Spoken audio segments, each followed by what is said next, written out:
Meron ba kayong kakilala na ayaw umihi kapag nasa online class or online meetings?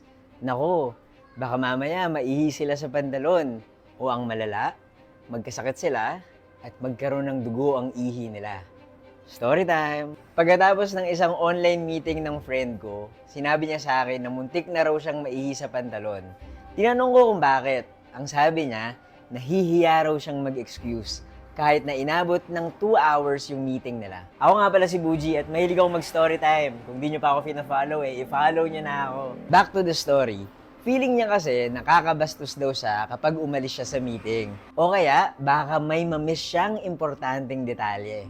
Ang sabi ko, pwede naman siyang mag-excuse sa meeting. Hindi naman bawal yun. Kasi baka mamaya, magkaroon pa siya ng UTI o sakit sa bato.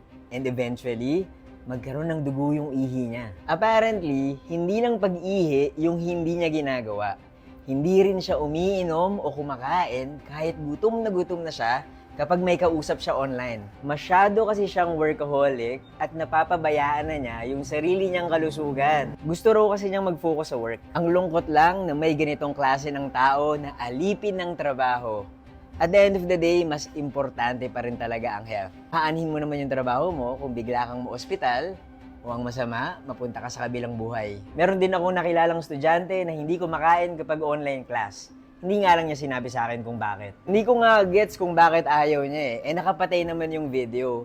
Siguro, na-trauma siya dahil napagalitan siya ng teacher niya dahil kumakain siya sa klase. Kahit online lang naman. Gusto ko lang i-share na alagaan niyo yung sarili niyo. Alam ko love nyo yung work nyo o kaya yung grades ninyo. Pero sana, mas love nyo yung sarili nyo.